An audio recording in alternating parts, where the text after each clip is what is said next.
Hello and welcome to my YouTube channel. It is the channel where I do sit and talk, titrate my self-exposure in just enough amounts for my nervous system to hold it safely without disruption. But as a projector, I cannot change my life with force or by initiating flow as a manifester. So, because I don't have the sacral energy, and because I don't have the initiation energy, and because I'm like just a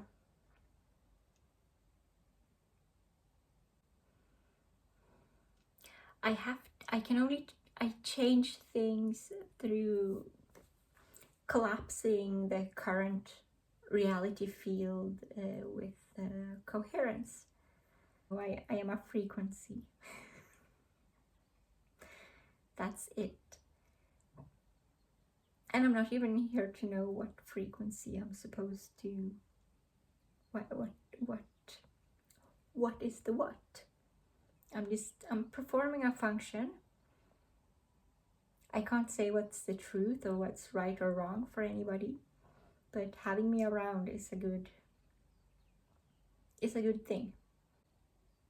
It might be the frequency of self-love. Since I do think it's a good thing.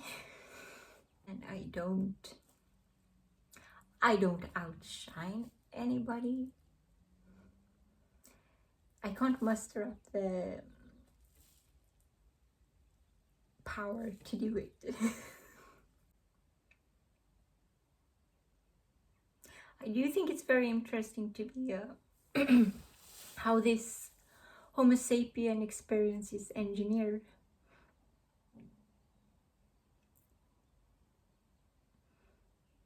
And to be a human, it's so much this,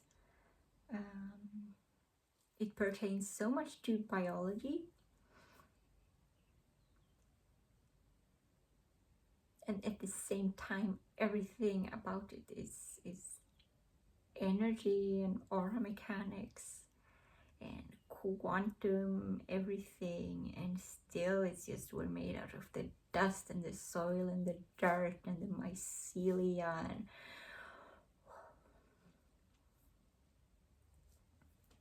when this dies, when I leave this, it will be eaten by worms deep down in the mud. It's just code eating code. But then I wonder what happens to my aura when I die. My biofield. Do I bring it with me? Or do I only bring one atom with me? Like the nous atom, the first atom that's created that becomes your heart. Like that first little atom. And then all the other ones are built on it to create a human being. I once had a dream where I saw this atom. And it was this beautiful crystal rainbow butterfly.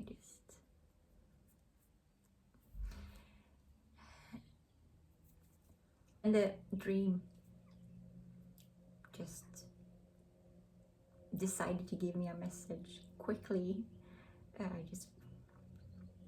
It just flipped, and I had the message that there was a creepy guy around me, and I was considering like calling the police.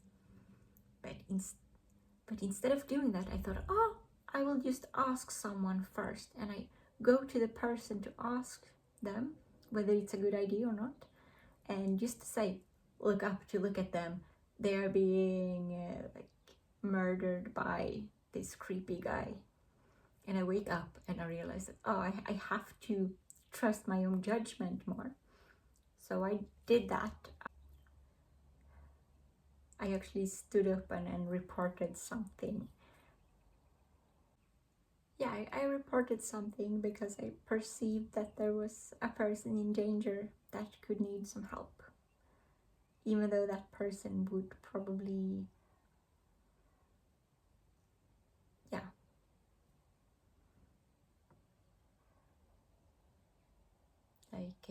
I would never hear from them again.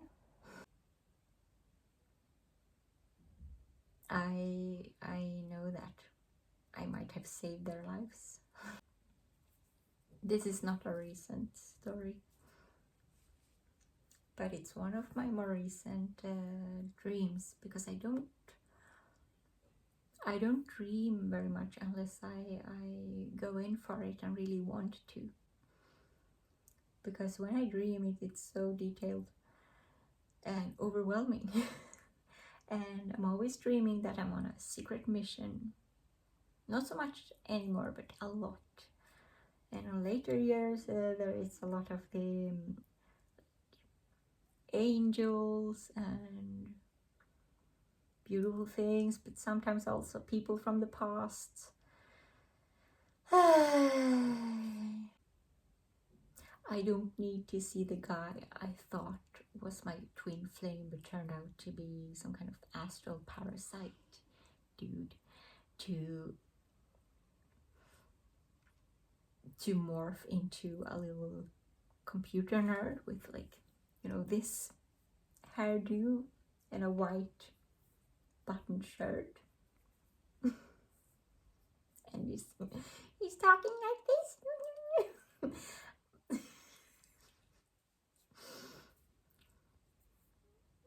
So yeah, sometimes I just want to avoid him. I mean, he's not dressed like that or talking like that in real life, as far as I know at the moment. I mean, he might have turned. It's been a long time. I could be braver, but I do not want to cause more disruption. Oh, and here's my whole point of what I was going to talk about in the first place. It is that in later days I've worked even more on my coherence, and I've done the emotional freedom technique tapping, like where you literally rewire your brain, and you can look up some EFT tapping on YouTube, and just follow a couple of them, and you'll notice there's something to it. But the result being that my newfound frequency and coherence is evolving faster than the environment. So it becomes some kind of recursive loop where there's just a sudden shock or chaos in my life to pull me back, like to pace me back. And this has happened for the last couple of years, over and over again. It's just because of this cross of penetration, once more, of carrying the energy of getting to the point fast. But if you carry that energy and your environment isn't really a match for it, then there will be disruption.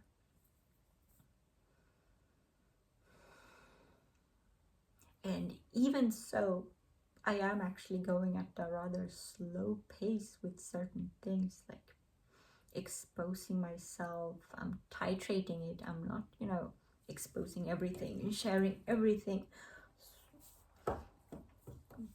But still, it's also because I'm still anchoring myself into stability instead of sovereignty. So then I'm kind of codependent on my environment for my emotional regulation and my coherence, in a sense. It becomes this loop, as you can tell. And still, when I die, I will be eaten by worms, and it will be wet and sloppy and gooey, and the tree roots will suck me up into its phloem, xylem phloem tubes, and I will be sucked up all the way up to the tip of the leaf, and I will touch the sun. So